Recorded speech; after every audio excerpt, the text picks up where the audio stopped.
Now, a Japanese ship that ran aground on a reef off Mauritius a fortnight ago has stopped leaking oil into the Indian Ocean. That's good news. But the Prime Minister of the country, Pravind Jugnauth, says the island nation is still preparing for a worst-case scenario. Conservationists say they are finding dead fish, seabirds covered in oil, increasing fears of what is being termed an ecological catastrophe. Joining me now on Tuesday lunchtime is Greenpeace Africa Senior Climate and Energy Campaign Manager. Happy Khambule, good afternoon to you and welcome. I presume that your organisation is monitoring this situation very closely. Up to the minute, what are you hearing right now? Good afternoon to everyone. And yes, we are monitoring the situation. What we do know right now is the containment measures that were put ahead of, let's say, Saturday and Sunday really did fail, because the main aim at the time was to stop the oil from reaching the shoreline and inundating further the coral reefs. At this point in time, as you have reported, aptly, that the problem has gotten really bad because the oil has reached the shoreline now. Not only beachfronts are also covered in oil, but also it's starting to move into the mainland. So local communities are unable to also use their own areas because this oil has now washed up onto that land. But most importantly, what is worrying is whether or not the rest of the oil within the ship will be removed in time before it breaks any further. This is a small country. It's a country that relies almost solely on tourism for its revenue. It has also admitted that it doesn't have the skill set, it doesn't have the capacity to deal with the fallout. How can it be helped? The manner in which it could be helped is first and foremost any country that can send the expertise, like South Africa is quite close enough to send expertise to help remove the ship from the coral reef. The second part is if there is any forms of monetary donations that can be sent to the communities there to be able to finance the cleanup process. But we're not talking about the cleanup in the sense that things will be back to normal. It's really just getting this oil off where it is in the sea and on the seashore.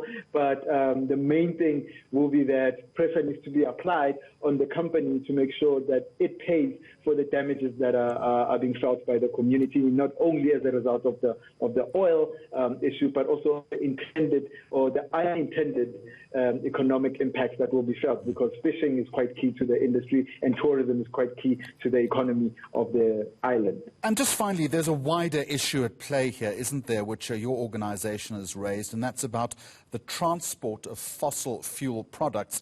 And once again, according to a statement that you've put out, the world is seeing the risks in oil aggravating our climate crisis. Yes, definitely. What we are finding out, especially through the process of understanding what really happened here, is that the ship was there for since the 25th of July.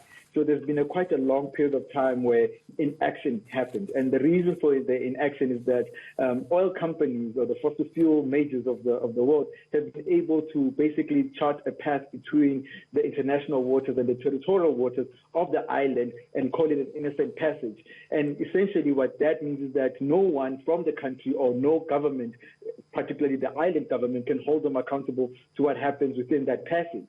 So now what happened is that as a result of moving between that passage, they have then run aground, and that oil is now flowing into the island. So there's a question of who's responsible in terms of international law, but then secondly is that not only is this oil unnecessary because it's exacerbating the climate crisis, but it's also destroying the biological and the biodiversity richness of a key pristine area of biodiversity in the world, which is the Mauritius coral reef. So this is another thing that basically proves it, is that after we use it, we are destroying the planet. While we're using it, we are killing ourselves with air pollution. And now when we're transporting it, we're literally destroying the environment in which we're transporting it in. It is something that we really don't need. And the worst part, I think I should end off with on this point, Jeremy, is that the people of Mauritius aren't the ones who are going to use the oil. It was going directly to Brazil from another place in China as well as Singapore. I'm going to thank you for joining us today, and some very disturbing observations that you do make. That is Happy Khambule, who is with the Greenpeace Africa Senior Climate and Energy Campaign Manager. Now let's go to the Money Desk.